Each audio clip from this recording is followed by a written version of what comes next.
The bell rang, signaling the start of another day at Ridgewood High. Miss Thornton stood at the front of her English class, her sharp eyes scanning the students as they settled into their seats.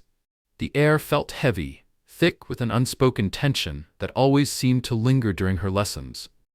As the last few students hurried inside, a new figure appeared in the doorway. Maya Lawson stepped into the room, her backpack slung over one shoulder. A hush fell over the class as eyes turned toward her, some curious, others wary. Miss Thornton's lips pressed into a thin line as she watched Maya walk to an empty desk. "Well," she said, her voice laced with artificial sweetness, "it seems we have a new student. I do hope you can keep up with our demanding curriculum." She dragged out the word demanding, just enough to make it clear she had her doubts. Maya met her gaze with quiet confidence but said nothing. As Miss Thornton turned back to the whiteboard, a subtle shift took place in the room, an undercurrent of unease. A storm was brewing beneath the surface, invisible but undeniable. Miss Thornton cleared her throat, her eyes narrowing as they flicked back to Maya. "Today, we'll be discussing the themes of power and oppression in To Kill a Mockingbird," she announced. "Who would like to begin?" Her gaze swept across the room, but it deliberately skipped over Maya, whose hand was raised. Instead, she called on a few other students before finally sighing and acknowledging her. "Yes, Miss Lawson," she said, her smile tight. "Do you have something insightful to share?" Maya sat up straighter, her voice steady. "I believe the novel highlights how systemic racism—" "Systemic racism?" Miss Thornton interrupted, her tone dripping with condescension. "My dear, I think you're confusing a classic American novel with modern political rhetoric." A ripple of unease passed through the class. Some students shifted uncomfortably, while others smirked, eager to see how this confrontation would unfold. Maya took a slow, measured breath, her fingers tightening around the edge of her desk. "With all due respect, Miss Thornton, the racial injustice in the book is a reflection of—" "That's quite enough," Miss Thornton cut her off, waving a dismissive hand. "Perhaps you should focus on understanding the text as it's written instead of inserting your own opinions into it." Silence filled the room. Maya's jaw clenched, but she held her ground. She didn't speak, but her posture, the way she sat tall, refusing to shrink under the weight of Miss Thornton's words, said everything.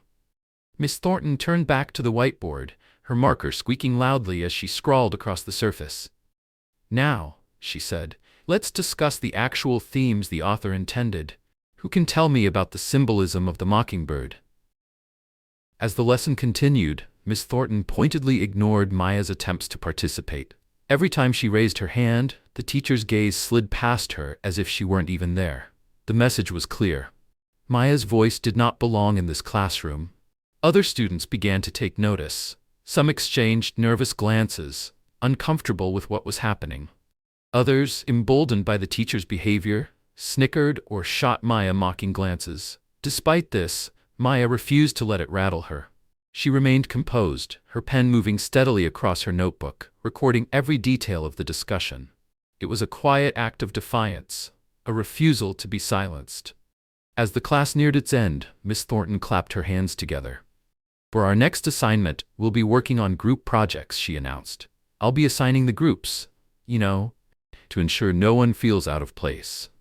The implication in her tone was unmistakable. Maya's eyes narrowed slightly. She recognized the challenge for what it was. With a quiet breath, she squared her shoulders and met Miss Thornton's gaze with steady determination. The bell rang, signaling the end of class. As students gathered their things, Maya took her time, her movements deliberate. Just as she reached the door, Miss Thornton's voice rang out behind her. "Miss Lawson, a word." Maya turned, keeping her expression carefully neutral. "Yes, Miss Thornton?" The teacher's smile was thin, almost sharp. "I hope you understand that in this class, we focus on facts and analysis, not personal opinions or agendas," she said, her tone saccharine but edged with steel. "I'd hate to see you struggle because you can't separate your feelings from the curriculum." For a moment, Maya said nothing. Then, with a calm that belied the storm inside her, she replied, "I understand perfectly, Miss Thornton. I look forward to demonstrating my analysis skills in our next discussion." With that, she turned and walked out, leaving Miss Thornton standing alone, her confident smirk flickering with the first traces of doubt. As the days passed, that doubt hardened into something colder. Miss Thornton had made up her mind. She was going to put Maya Lawson in her place. No matter what it took, she would make sure this girl knew exactly who was in charge. The following week, Maya entered the classroom with her head held high, bracing herself for whatever lay ahead. She refused to shrink under Miss Thornton's scrutiny. At the front of the room, the teacher's eyes narrowed as Maya took her seat. The air between them crackled with unspoken hostility, a storm waiting to break. As the lesson began, Miss Thornton's focus on Maya intensified. Every movement, every word became a target. "Miss Lawson," she snapped suddenly, her voice cutting through the room. "Are you chewing gum?" Maya froze, caught off guard. She wasn't chewing anything. "No, Miss Thornton, I—" "Don't lie to me, young lady." The teacher cut her off, her voice laced with disdain. "Spit it out. Now." A hush fell over the classroom. Some students averted their eyes, uneasy. Others leaned forward, eager to see how Maya would respond. Slowly Maya stood, walked to the trash can, and mimed spitting out imaginary gum before returning to her seat. The silence was deafening. Thornton smirked, victorious. But Maya remained composed, her back straight, her resolve unshaken. As the class continued, Miss Thornton's behavior grew more aggressive. "Sit up straight, Miss Lawson," she barked. "This isn't a casual hangout spot." Maya adjusted her posture, even though it had been no different from her classmates. Miss Thornton scrutinized her handwriting, her note-taking, her every move. The attacks weren't about discipline. They were about control. Maya's jaw tightened, her fingers curling around her pen. But she didn't react. She refused to give Miss Thornton the satisfaction of seeing her crack. The class dynamic began to shift. A few students, like Lena, who sat at the front, cast her sympathetic glances when the teacher wasn't looking. Others, emboldened by Miss Thornton's behavior, smirked or whispered behind Maya's back. During a group discussion, Maya raised her hand to contribute. Miss Thornton's lips curled into a cold smile. "Yes, Miss Lawson, do enlighten us with your unique perspective." Maya took a breath and began to speak, her voice steady. But Miss Thornton interrupted almost immediately. "I'm sorry, but could you please enunciate more clearly? We can't all understand certain dialects." A collective gasp rippled through the room. Maya's hands clenched beneath her desk. The mask Miss Thornton had worn, the one that had barely concealed her prejudice, had fallen away. Now, her discrimination stood exposed for all to see. The bell rang, signaling the end of class. But as Maya gathered her things, Miss Thornton's voice rang out. "Miss Lawson, a word." Maya approached the teacher's desk, her heart pounding but her expression carefully neutral. Miss Thornton's eyes were cold, unyielding. "I hope you understand, Miss Lawson, that your attitude is becoming a problem. If you can't adapt to the standards of this class, perhaps you should consider finding a more suitable learning environment." The implication was clear. Maya took a deep breath, her voice low but firm. "I understand perfectly, Miss Thornton. I'll continue to do my best, as I always have." She turned to leave, but Miss Thornton called after her. "Oh, and Miss Lawson," she said, her voice syrupy sweet. "Don't forget your group project presentation is due next week. I do hope you're prepared." Maya nodded, but in her mind she already knew. This wasn't just a project, it was a test. Miss Thornton would use it as an opportunity to humiliate her in front of the entire class. But Maya wasn't about to let that happen. The air was thick with anticipation as Maya stood before the class, her project board behind her. She had spent hours preparing, determined to prove herself despite Miss Thornton's constant belittling. Her presentation focused on To Kill a Mockingbird and its themes of racial injustice and moral courage. Miss Thornton watched her like a predator waiting to strike, her pen tapping against her desk. The other students shifted uneasily, sensing the tension. Halfway through the presentation, Maya paused to answer questions. Miss Thornton's hand shot up immediately. "Miss Lawson," she drawled, her voice thick with false politeness, "I'm curious about your choice of focus. Don't you think you're overemphasizing certain aspects of the novel?" Maya's brow furrowed slightly, but she remained composed. "I believe the racial themes are central to understanding the book's message." Miss Thornton's smirk deepened. "I'm well aware of what the author said," she interrupted. "But I'm more interested in why you seem unable to appreciate the broader literary merits beyond your personal biases." A murmur swept through the class. Maya's hands clenched at her sides. Her composure, so carefully maintained, was beginning to crack. But she wasn't finished yet. Maya stood firm, her voice unwavering. I don't believe my analysis is biased, Miss Thornton. I've supported each point with textual evidence and scholarly sources. Miss Thornton's chair scraped loudly against the floor as she stood abruptly. She was in front of the classroom, positioning herself between Maya and the rest of the students, her presence looming. Let me make something clear, Miss Lawson, she said, her voice sharp. This constant obsession with race is not only misguided, but also disruptive to the learning environment. Perhaps in your previous school, such narrow interpretations were acceptable, but here, we expect a higher level of academic rigor. A heavy silence fell over the classroom. Some students stared at their desks, unwilling to meet Maya's eyes. Others watched, transfixed, a mix of shock and morbid fascination etched onto their faces. Miss Thornton pressed on, her voice rising. Your insistence on forcing modern political narratives onto classic literature is not only inappropriate, but also shows a fundamental misunderstanding of the text. I'm beginning to wonder if you're truly capable of handling the curriculum at this level. Maya's hands curled into fists beneath her desk, but she kept her voice steady. Miss Thornton, I respectfully disagree. The themes of racial injustice in To Kill a Mockingbird are as relevant today as they were when the book was written. Ignoring them does a disservice to the author's intent. Enough, Miss Thornton snapped. Your attitude is bordering on insubordination. I suggest you sit down and reflect on whether you're truly prepared for the academic standards of this class. Maya slowly gathered her materials, her movements heavy with the weight of humiliation.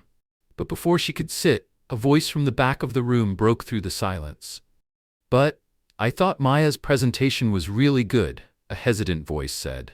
Miss Thornton whirled around, her eyes flashing. Mr. Carter, she spat, and what exactly do you know about literary analysis? Perhaps you'd like to join Miss Lawson in detention, so we can discuss your own academic shortcomings. The student shrank back, effectively silenced. Miss Thornton turned back to Maya, who remained frozen by her desk. Well, what are you waiting for? Sit down so we can move on to presentations that are actually worth our time. Maya sank into her chair, her face burning with anger and shame. She could feel the weight of her classmates' stares, some sympathetic, others cruelly amused. The injustice of it all threatened to overwhelm her. But she forced herself to take slow, steady breaths. Miss Thornton called on the next student to present, moving on as if nothing had happened. But Maya knew this wasn't over. As Maya sat in her seat, her mind raced with thoughts of justice and retribution. Then, fate intervened. The classroom door swung open, drawing everyone's attention.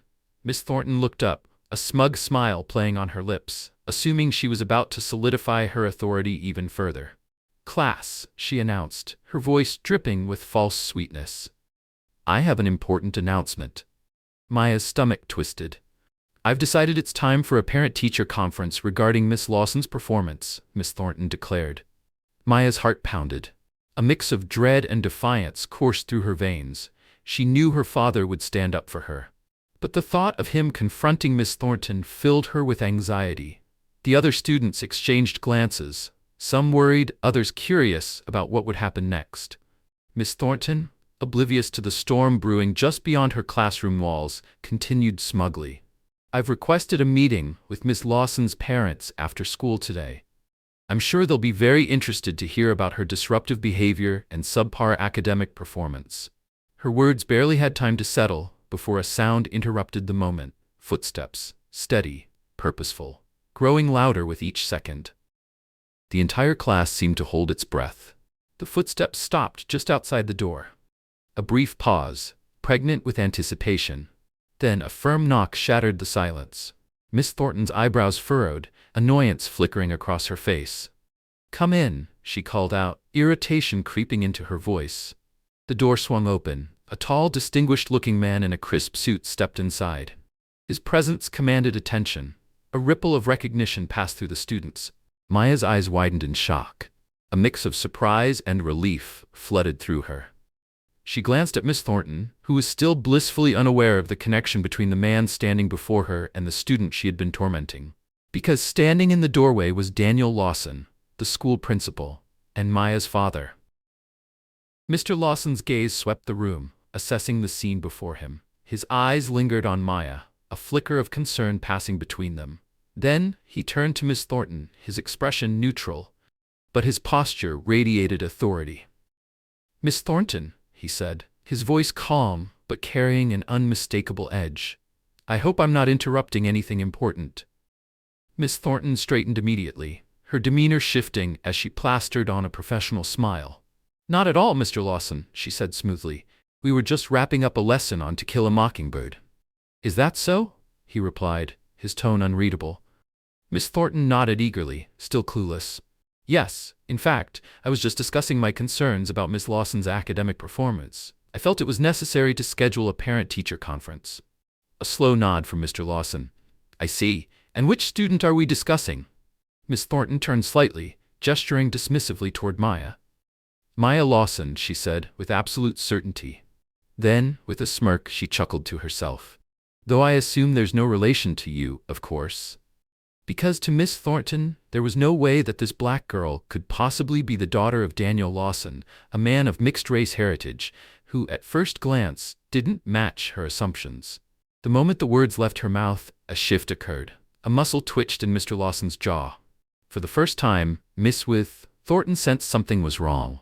Mr. Lawson raised an eyebrow, the only outward sign of his reaction. "Is that so?" he said evenly. Miss Thornton turned and waved dismissively toward Maya, her voice light with condescension. "Miss Lawson, actually no relation to you, of course." She chuckled, clearly amused by her own remark. Since Mr. Lawson was of mixed-race heritage and looked nothing like Maya, she assumed there was no possible connection between them. A slight twitch of Mr. Bristol Lawson's eyebrow was the only outward sign of his reaction. "Well, Miss Thornton, I believe we should discuss this matter further, perhaps in private." Miss Thornton nodded eagerly, misinterpreting his demeanor. She imagined the conversation unfolding in her favor, with the principal supporting her judgment. "Of course, Mr. Lawson, I'd be happy to share my concerns about Miss Lawson's performance and attitude." As Miss Thornton gathered her materials, Mr. Lawson turned to address the class. "Students, please continue with your assigned reading. Will only be a moment." Then he looked directly at Maya. A small, reassuring smile played at the corners of his mouth. It was a subtle gesture, but one that spoke volumes. Maya straightened in her seat, feeling a surge of confidence she hadn't felt in weeks. Still oblivious to the true nature of the situation, Miss Thornton led the way out of the classroom. Mr. Lawson followed, pausing briefly at the door to cast one last glance at his daughter. Their eyes met. The silent exchange between them was one of understanding and shared strength. As the door closed behind them, a buzz of excited whispers filled the room. Students leaned across desks, whispering urgently, speculating about what was about to unfold. Maya remained silent, her eyes fixed on the door. Beyond it, justice was finally about to be served. Miss Thornton led Mr. Lawson down the hall to an empty conference room, her heels clicking against the floor with authority. She turned to face him, her expression smug. "I appreciate you taking the time to discuss this matter, Mr. Lawson," she began smoothly. "I've been quite concerned about Maya's performance and attitude in my class." Mr. Lawson nodded, his face unreadable. "I see. Please, tell me more about your concerns." Miss Thornton launched into a tirade, her voice growing more animated with each passing moment. "Well, for starters, she consistently challenges the curriculum. She insists on injecting her personal views into every discussion, derailing the lessons I've carefully prepared." Mr. Lawson's eyes narrowed just slightly, but he remained silent, letting her continue. "And her attitude," Miss Thornton huffed, throwing up her hands. "She constantly disrupts the class with her unique perspectives. Just today, she gave a presentation that completely missed the point of To Kill a Mockingbird. She focused solely on racial themes and ignored the broader literary merits." Mr. Lawson raised an eyebrow. "And you believe that discussing racial themes in a novel that centers around a racially charged trial is inappropriate?" Thornton faltered for the first time. "Well, I believe we should focus on the universal themes and not get bogged down in specific issues." "I see," Mr. Lawson said, his tone measured. "And how exactly has she been disruptive?" Regaining her confidence, Miss Thornton straightened. "Of course, She constantly raises her hand to challenge points I make in class. She argues with other students during discussions. And her body language, the way she sits there, all defiant, it's clear she has no respect for authority. A subtle shift passed over Mr. Lawson's expression. The calm in his eyes hardened just slightly, a hint of steel entering his gaze.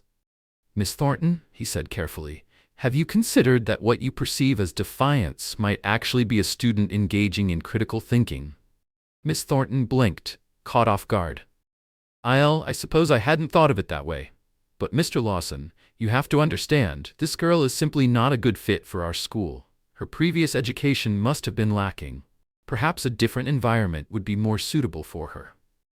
Mr. Lawson's jaw tightened. "I see," he said, his voice deceptively calm. "And what makes you think Maya's previous education was lacking?" "Well, it's obvious, isn't it?" Miss Thornton said, her voice dripping with condescension. "The way she speaks, her focus on certain issues. It's clear she hasn't been exposed to the level of rigor we expect here."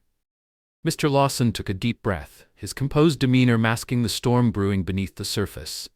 "Miss Thornton," he said evenly, "I think it's time I clarified something for you." Miss Thornton frowned, confusion evident on her face. "I don't understand. How could you possibly know about her previous education?" Mr. Lawson's eyes locked onto hers, unwavering.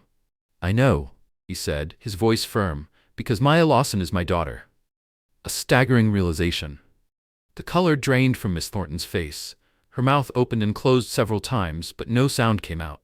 The smug confidence she had carried through the conversation evaporated in an instant. You're," she stammered, her voice barely above a whisper. "Yes, Miss Thornton," Mr. Lawson said, his expression unreadable. "Maya is my daughter. And I've been listening very carefully to everything you just said about her."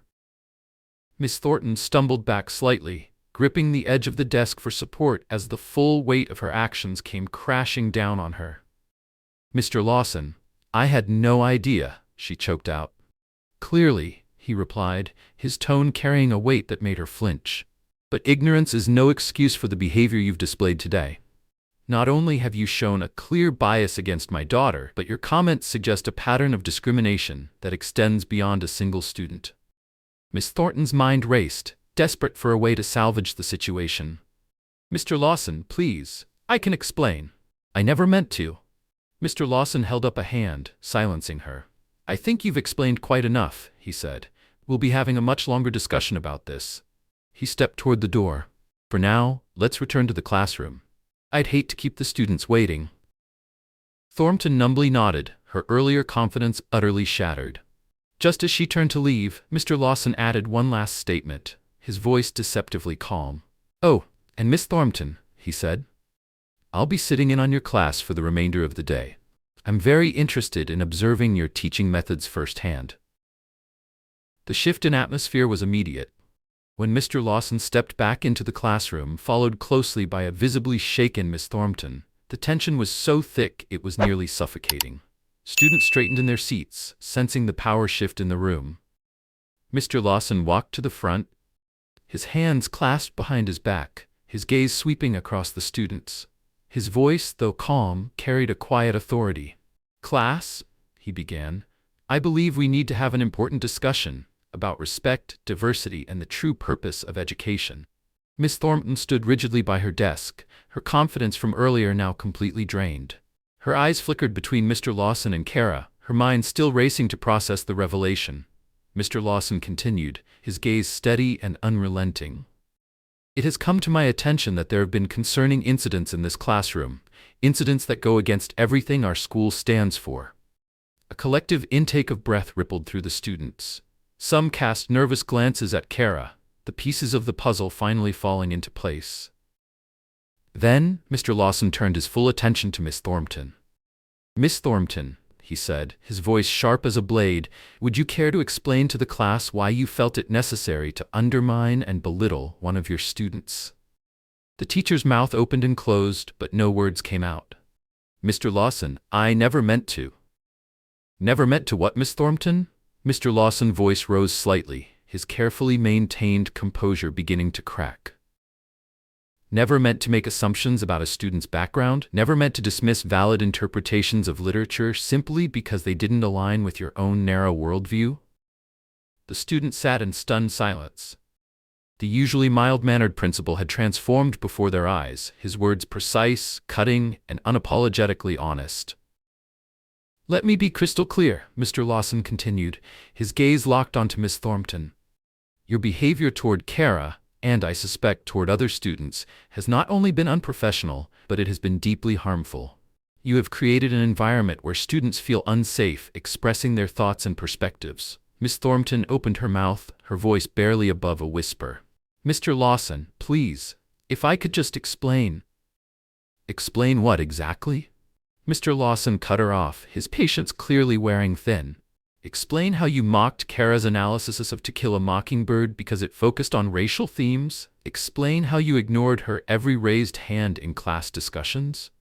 Or perhaps you'd like to explain your comment about her previous education being lacking, simply because she doesn't fit your idea of what an educated student should look like." Miss Thornton visibly paled as Mr. Lawson listed out each of her indefensible actions, one by one.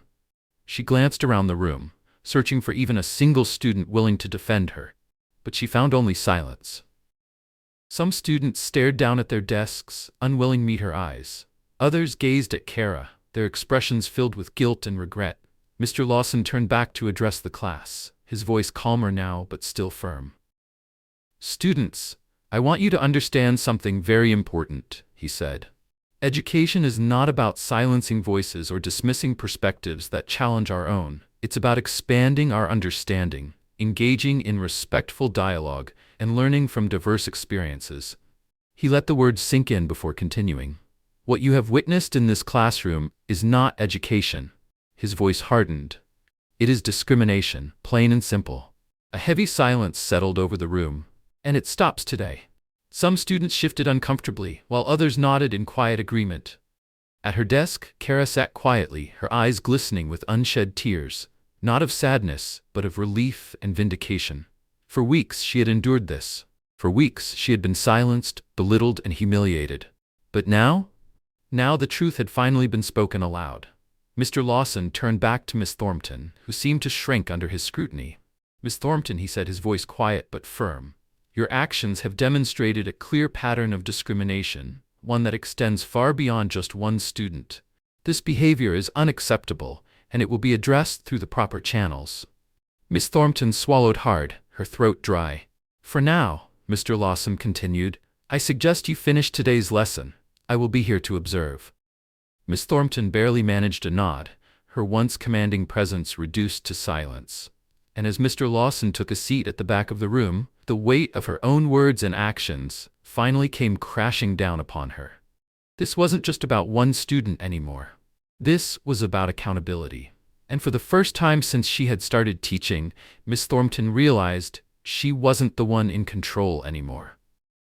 At the front of the room, Miss Thornton fumbled with her belongings, her hands shaking slightly as the weight of the situation truly hit her. She cast one final desperate glance around the classroom, as if searching for someone, anyone, to defend her. But the students remained silent. Without another word, she turned and hurried out the door. The silence that followed her departure was deafening. Mr. Lawson took a deep breath, visibly calming himself before addressing the class once more. "I want to apologize that you all had to witness this," he said, his voice firm yet composed. "But I also believe it's important for you to understand something. Prejudice and discrimination have no place in this school or in our society." Some students still sat in shock, while others exhaled in relief. A few stole nervous glances at Maya, the weight of their past silence suddenly feeling heavier. Mr. Lawson cleared his throat, bringing the room's attention back to him. "I know this has been an intense experience for many of you," he continued. "We will be bringing in a counselor to help anyone who needs to process what has happened here today. But for now, class is dismissed early. I want you to take this time to reflect on what you've witnessed and think about how we can work together to build a more inclusive environment." As the students gathered their belongings, many hesitated before leaving, casting thoughtful glances at Maya. Then Lena, the quiet girl who had sat in the front row for weeks without saying a word, approached hesitantly. "I'm sorry I never spoke up," she murmured, her voice barely above a whisper. "I knew what was happening wasn't right, but I was scared. It won't happen again." Maya studied her for a moment, then gave her a small understanding smile. "Thank you, Lena," she said softly. "Speaking up is hard, but it's how things change." Outside the classroom, news of what had transpired spread like wildfire. Students gathered in hushed groups, whispering about what they had just heard, what they had just witnessed. By the time Maya stepped into the hallway, flanked by her father, a hush fell over the crowd. Then a single pair of hands clapped. It was hesitant at first, then another and another, until the entire hallway erupted into applause. Maya walked with her head held high, the fear and isolation she had felt for weeks melting away, replaced by something far more powerful: recognition. Her classmates weren't just seeing her now, they were truly recognizing her strength and resilience. The consequences of actions. Meanwhile, in the administrative office, Miss Thornton sat stiffly before the school board. An emergency meeting had been called, and the verdict was swift. By the end of the day, the final bell ringing in the distance, Miss Thornton was escorted from the building by security. A cardboard box of her personal belongings clutched tightly in her arms. Students watched from classroom windows and doorways as their former teacher walked to her car, her career in education effectively over. But there was no satisfaction in the sight, only a somber recognition that actions have consequences. The next morning, as Maya approached the school, she immediately sensed that something had changed. Students who had once avoided her now offered friendly smiles and waves. She overheard snippets of conversations about diversity workshops and plans for a cultural awareness club. And when she entered her English classroom, now temporarily led by a substitute teacher, she was met with something new: support. The tension that had loomed over the room for weeks was gone, replaced by an air of openness and mutual respect. During lunch, Maya found herself surrounded by classmates eager to hear her thoughts on how to make the school more inclusive. Ideas flowed freely, expanding the curriculum to include more diverse voices, establishing mentorship programs for minority students. For the first time, Maya felt truly heard, truly valued. Later that afternoon, as Maya walked out of school alongside her father, they passed by Miss Thornton's now empty parking space. Mr. Lawson gave his daughter's shoulder a gentle squeeze. "You know, Maya," he said, his voice thoughtful, "what happened here wasn't just about one teacher or one classroom. It's a reminder that change is possible, but it takes courage to speak up and stand firm in the face of injustice." Maya nodded, her expression reflective. "I just hope it makes a difference beyond today," she said. "There are so many others who face discrimination every day in and out of school." Mr. Lawson smiled. "It already has," he assured her, "and it will continue to." Bookmark: the events at Ridgewood High had exposed something long hidden, that prejudice can exist even in places meant for education and growth. Miss Thornton's treatment of Maya revealed deep-seated biases that had gone unchecked for years. But Maya's courage, her refusal to remain silent, had sparked a transformation. The school community rallied together, committed to building something better. New initiatives, diversity training, open dialogues that challenged old assumptions. Students and teachers alike were forced to confront their own biases and blind spots. Maya's journey, from victim to leader, showed the power of resilience. Her willingness to turn pain into change inspired others to re-examine their own beliefs and actions. And though the fight against injustice was far from over, Maya knew that she had won this battle, and she wasn't done yet.